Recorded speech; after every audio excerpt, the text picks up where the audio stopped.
asalaamaaleykum suñu mbokku téléspectateurs yi comme bés bu nekk ci waxtu bi ñu ngi am mbégte ñëw yeesalaat leen seen xibaar météo li gën a fës ci xibaar bi nag mooy tàngaay bi nga xamante ne dina dellu suwaat bu baax a baax si penku réew mi rawatina si gox gaxaan yi nekk wetu Matam ak Bakel wante suñ demee si sow réew mi si wetu tefes bi nañ gis ne que tàngaay bi dina wàññeeku bu baax a baax si gox gaxaan yooyu suñu xoolee suñu naatal satellite bi nañ gis ne que asamaan mi dina bëri ay niir yi nga xamante ni dañuy jóge géej di wàlli si biir réew mi loolu may waral si wàllum prévision tey si guddi nañ gis ne que seddaay guddi bi dina desandi bu baax si gox goxaan nekk si tefes bi suñu jëlee Ziguinchor yéeg Mbour dem Dakar ba Saint-Louis foofu nañ gis ne que température yi nañ jógee fukki degré ak juróom-ñett dem ba ñaar fukki degré suñu xuusee si biir réew mi nañ gis ni que température yi nañ commencé di yokk yokkaay boobu nag dina waral ñu am tàngaay guddi gi nag fu ñu koy gën a nemmeeku mooy si gox goxaan yi nekk si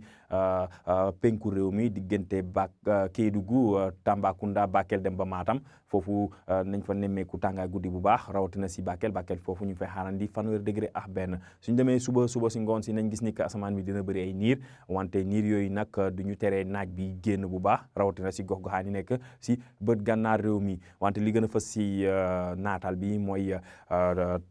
température yi yokku température nag dina waral tàngaay bi tar lool rawatina si gox goxaan yi nekk si penku réew mi suñu xoolee bu baax am na ngelaw bi nga xamante ne si Mauritanie lay jógee ngelaw boobu nag dina àndax tàngaay ak mbooye tuuti ngelaw bi nag fuñ koy lu muy gën a waral di def li muy gën a joxe mooy tàngaay bi nga xamante ne sensation bi comme ni ñu koy waxee si tubaab sensation bi nag day gën a yokku rawatina si gox goxaan yi nekk si penku réew mi diggante Bakel dem ba Matam nag foofu la tàngaay bi di gën a tare foofu ñu fay xaarandi ñeent fukki degré ak juróom suñu demee si sow réew mi si gox goxaan yi nekk si wetu tefes bi diggante Dakar ak Saint-Louis foofu nañ gis ne que ngelaw géej bi dina wàññi tàngaay bi bu baax a baax